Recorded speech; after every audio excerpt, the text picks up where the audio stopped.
let's now shift our focus. More breaking news coming in. रुपये की 13,500 करोड़ रुपए की योजनाएं, अलग अलग परियोजनाएं, इसके लिए मैं आप सबको बहुत बहुत बधाई देता हूं।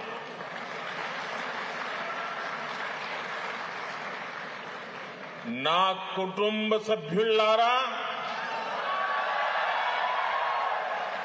मुझे खुशी है कि आज मैंने कई ऐसे रोड कनेक्टिविटी प्रोजेक्ट का शिलान्यास और लोकार्पण किया है जिससे यहां के लोगों के जीवन में बहुत बड़े बदलाव आएंगे।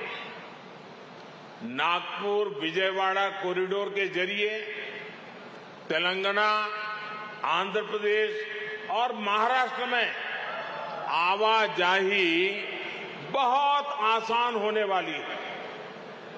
इसके कारण इन तीनों राज्यों में ट्रेड, टूरिज्म और इंडस्ट्री को भी काफी बढ़ावा मिलेगा।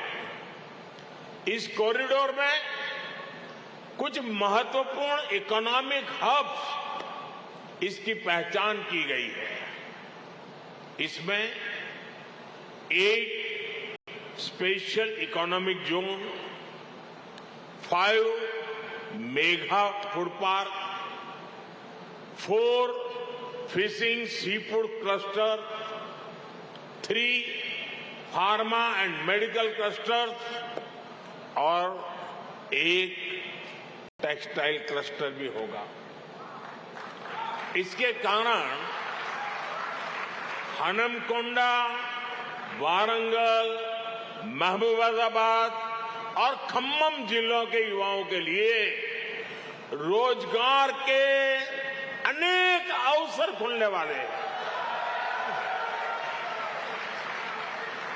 इन जिलों के किसानों की फसलों में भी फूड प्रोसेसिंग के कारण वैल्यू एडिशन हो पाएगा। ना कुटुंब सभ्युलारा, तेलंगाना जैसे लैंड लॉक्ड स्टेट के लिए ऐसी रोड और रेल कनेक्टिविटी की बहुत जरूरत है जो यहां बने सामानों को समुद्री तट तक पहुंचाएं और इनके एक्सपोर्ट को बढ़ावा दे। दुनिया का बाजार मेरे तेलंगाना के लोग कब्जा करें। इसी कारण देश के कई प्रमुख इकोनॉमिक कॉरिडोर तेलंगाना से होकर के गुजर रहे हैं। ये सभी राज्यों को ईस्ट और वेस्ट कोस्ट से जोड़ने का माध्यम बनेंगे। हैदराबाद विशाखापट्टनम कॉरिडोर का सूर्यपेट खम्मम सेक्शन भी इसमें बहुत मदद करने वाला है। इसके कारण ईस्ट कोस्ट तक पहुंचने में मदद मिलेगी, साथ ही इंडस्ट्रीज और बिजनेस के लॉजिस्टिक कॉस्ट में बहुत कमी आएगी। जकलेर और कृष्णा सेक्शन के बीच बन रही रेलवे लाइन भी यहां के लोगों के लिए काफी महत्वपूर्ण होगी। ना कुटुंब सभ्युलारा, भारत टर्मरिक का, हल्दी का प्रमुख उत्पादक, उपभोक्ता और निर्यातक देश है। तेलंगाना में यहां के किसान भी बड़ी मात्रा में हल्दी की पैदावार करते हैं।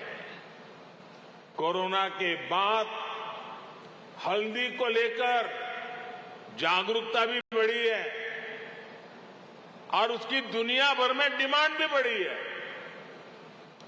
आज ये आवश्यक है कि हल्दी की पूरी वैल्यू चेन में उत्पादन से लेकर निर्यात और रिसर्च तक और अधिक प्रोफेशनल वे में ध्यान देने की जरूरत है, इनिशिएटिव लेने की जरूरत है।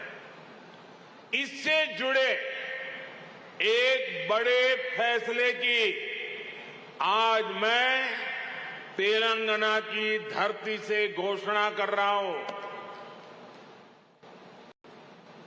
केंद्र सरकार ने हल्दी किसानों के लिए हित के लिए और उनकी आवश्यकता को देखते हुए और उनके लिए भावी जो संभावनाएं हैं उसे देखते हुए नेशनल टर्मरिक बोर्ड के गठन का निर्णय किया है।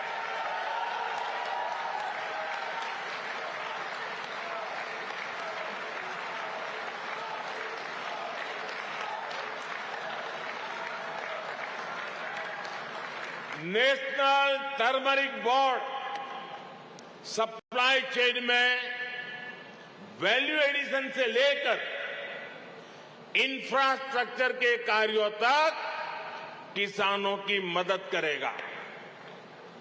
मैं तेलंगाना और देश के सभी हल्दी पैदा करने वाले किसानों को नेशनल टर्मरिक बोर्ड की उसके गठन के लिए बहुत बहुत बधाई देता हूं।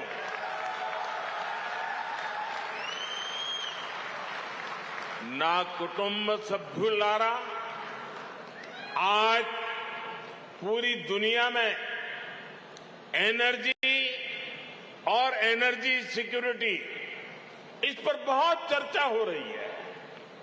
भारत ने न सिर्फ अपने उद्योगों बल्कि घरेलू लोगों के लिए भी एनर्जी इंश्योर की है।